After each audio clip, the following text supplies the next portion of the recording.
ಎಷ್ಟೋ ಜನ ಸ್ಟಾರ್ಟಪ್ಸನ್ನು ಶುರು ಮಾಡ್ತಾರೆ, ಸ್ವಲ್ಪ ಬೆಳೆಸ್ತಾರೆ, ಮಾರಿಬಿಡ್ತಾರೆ. Why it is happening? ನೀವೊಂದು ಕನಸು ಇಟ್ಕೊಂಡು ಸ್ಟಾರ್ಟಪ್ ಶುರು ಮಾಡ್ತೀರಿ, ಆಮೇಲೆ ಒಂದು ಹಂತಕ್ಕೆ ಬಂದ ತಕ್ಷಣ ಏಕ್ದಮ್ ಮಾರಿಬಿಡ್ತೀರಿ. ಏನು ವಾಟ್ ಈಸ್ ದ ರೀಸನ್? ಅಂದರೆ ಬರೀ ಲಾಭ ಮಾಡ್ಕೊಳ್ಳೋದು ಅಷ್ಟೇ ರೀಸನ್ನ? ಏನು what is the story behind? ತುಂಬ ಕಾಂಪ್ಲಿಕೇಟೆಡ್ ಒಂದು ರೀತಿಯಲ್ಲಿ ಹೇಳಬೇಕು ಅಂತ ಅಂದರೆ, ಆಮೇಲೆ ಅದು ಅಷ್ಟು ತಪ್ಪು ಅಂತಲೂ ನಾವು ಹೇಳಬೇಕಾಗಿಲ್ಲ. ಯಾಕೆ ಅಂತಂದರೆ ಆ ನವೋದ್ಯಮಕರ್ತ ಎಲ್ಲಿವರೆಗೆ ಸ್ಟಾರ್ಟಪ್ ಅವನ ಹತ್ರನೇ ಇರುತ್ತೋ ಅಲ್ಲಿವರೆಗೆ ಬದ್ಧತೆಯಿಂದ ಕೆಲಸ ಮಾಡಿ ಕೊನೆಗೆ ಎಕ್ಸಿಟನ್ನ ಪಡೆದ ಅಂದರೆ ನಾವು ಅವನನ್ನು ತುಂಬ ದೂಷಿಸಬಾರ್ದು. ಓಕೆ, ಈಗ ಯಾವುದೋ XYZ ಸ್ಟಾರ್ಟಪ್ ಇಂಡಿಯಾನಲ್ಲಿ 10 ವರ್ಷ ಓಕೆ ಒಂದು ಇ ಕಾಮರ್ಸ್ ಇದನ್ನು ಕಟ್ತು ಅಂತ ಹೆಸರು ತೊಗೊಳ್ಳೋದು ಬೇಡ ಅಂತ ಇಟ್ಕೊಳ್ಳೋಣ. ಓಕೆ, ಆ ಪ್ರಾಸೆಸ್ಸಲ್ಲಿ ಅದು ಲಕ್ಷಾಂತರ ಜನರಿಗೆ, ಒಂದು ಡೆಲಿವರಿ ಬಾಯ್ ಇಂದ ಹಿಡಿದು ಅಲ್ಲಿ ಇರೋವಂಥ ತಂತ್ರಜ್ಞರವರೆಗೆ ಅನೇಕರಿಗೆ ಕೆಲಸ ಕೊಡ್ತು, ಎಲ್ಲ ಮಾಡ್ತು ಅಂತ ಇಟ್ಕೊಳ್ಳೋಣ. ಓಕೆ, ಹಾಗೆಯೇ ಅದು it also built an ecosystem around it based on which many others built their businesses. ಅದು ಎಲ್ಲ ಮಾಡ್ತು ಅಂತ ಇಟ್ಕೊಳ್ಳೋಣ. ಕೊನೆಗೆ ಈ ಮನುಷ್ಯನ ಹತ್ರ ಅಷ್ಟೊತ್ತಿಗೆ ಹಂಚಿ ಹಂಚಿ ಹಂಚಿ ಒಂದು 10% ಉಳ್ಕೊಂಡಿತ್ತು ಸ್ಟೇಕು ಅಂತ ಇಟ್ಕೊಳ್ಳೋಣ. ಓಕೆ, ಆ ಸ್ಟೇಕನ್ನು ಆತ ಮಾರಿ ಎಕ್ಸಿಟ್ ಆದ ಅಂತಂದರೆ I want blame him too much.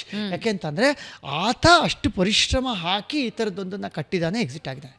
ಆ ಬಿಸ್ನೆಸ್ ಮುಚ್ಚೋಗಲ್ವಲ್ಲ, ಆ ಬಿಸ್ನೆಸ್ನ ಮತ್ತೆ ಯಾರೋ ನಡೆಸ್ತಾರಲ್ಲ, ಅದು ವಿಸ್ತರಿಸ್ತಾ ಹೋಗುತ್ತಲ್ಲ. Okay, you should always envision a business as a going concern ಅಂತ ಹೇಳ್ತೀವಿ. ಗೋಯಿಂಗ್ ಕನ್ಸರ್ನ್ ಏನಪ್ಪ ಅಂತಂದರೆ ಗೋಯಿಂಗ್ ಫಾರ್ ಪರ್ಪೆಚುಟಿ ಅಂತ, ಶಾಶ್ವತವಾಗಿ ನಿಲ್ಲುವಂಥ ಉದ್ಯಮ. Okay, something that stays for perpetuity ಅಂತ ಯೋಚನೆ ಮಾಡಬೇಕು. And when you are thinking of a business like that, you are not worried about the entrepreneur, you are worried about the enterprise. Okay, ಉದ್ಯಮದ ಬಗ್ಗೆ ನಾವು ತಲೆ ಕೆಡಿಸ್ಕೊಳ್ಬೇಕು, ಆಂಟ್ರಪ್ರಿನರ್ ಬಗ್ಗೆ ಅಲ್ಲ. ಹೆಚ್ಚಿನ ಆಂಟ್ರಪ್ರಿನರ್ಗಳು ಅವ್ರ ಮಕ್ಕಳಿಗಿಂತ ಹೆಚ್ಚಾಗಿ ಆ ಉದ್ಯಮಗಳನ್ನು ಪ್ರೀತಿಸ್ತಾರೆ, ಬೆಳೆಸ್ತಾರೆ, ಪೋಷಿಸ್ತಾರೆ. ಅದನ್ನು ಬಿಟ್ಟು ಹೋಗೋದು, ಈಗ ಅವ್ರು ಬಿಟ್ಟು ಹೋಗ್ತಾರೆ ಅಂತ ನಾವು ನೋಡಿ ಬೇಜಾರು ಮಾಡ್ಕೊತಿದ್ದೀವಿ ಅಂದರೆ ಪಾಪ ಬಿಟ್ಟು ಹೋಗೋರ್ಗೆ ಅವ್ರಿಗೆ ಎಷ್ಟು ಬೇಜಾರಾಗ್ತಿರ್ಬೇಕು. ಆದರೆ ಅನಿವಾರ್ಯವಾಗಿ ಅವರು ಬಿಟ್ಟು ಹೋಗಬೇಕಾದಂಥ ಪರಿಸ್ಥಿತಿ ಬರಬಹುದು. And many times that will be part of the terms laid out by the investor.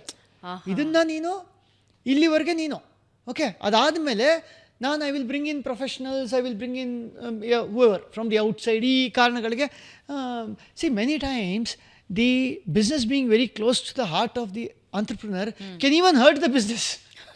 ನಾವು ನಮಗೆ ಗೊತ್ತಿಲ್ಲದೇ ನಮ್ಮ ಮಕ್ಕಳಿಗೆ ವಿರುದ್ಧವಾಗಿರುವಂಥ ಡಿಸಿಷನ್ಗಳನ್ನು ತೊಗೊಂಡ್ಬಿಡ್ತೀವಲ್ಲ, ಬೇಕು ಅಂತ ಮಾಡಲ್ಲ ಅದನ್ನು.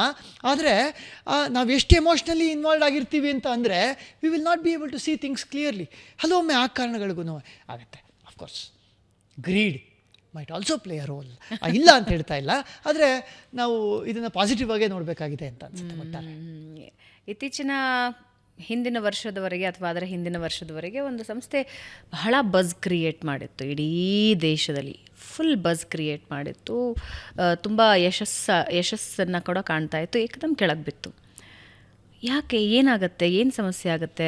ಉದ್ಯಮ ಶುರುವಾಗಿರುತ್ತೆ, ಉದ್ಯಮ ಶುರು ಮಾಡಿರ್ತಾರೆ, ಹೊಸ ವಿಷನನ್ನು ಸೊಸೈಟಿಗೆ ಕೊಟ್ಟಿರ್ತಾರೆ, ಅಥವಾ ಏನೋ ಒಂದು ಹೊಸತನ ತಂದಿರ್ತಾರೆ, ಪೀಕಿಗೆ ಹೋಗಿರುತ್ತೆ, ಏಕದಮ್ ಬೀಳೋದಕ್ಕೆ ಏನು ಕಾರಣಗಳಿರ್ತವೆ?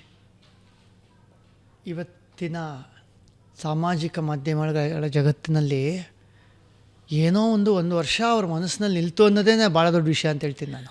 ಓಕೆ, 15 ನಿಮಿಷ ನಿಲ್ಲಲ್ವಲ್ಲ, ಯಾವುದೋ ಅದ್ರ ಬಗ್ಗೆ ಸಿಟ್ಟು, ಕೋಪ, ಟಾಟೋಪ, ಅಯ್ಯೋ ಬಡಿರೋ ಚಚ್ಚರೋ ಅನ್ನೋ ಥರದ್ದು, ಅಥವಾ ಅಟ್ಟದ ಮೇಲೆ ಕೂರಿಸ್ಬಿಡೋ ಆಗುತ್ತೆ.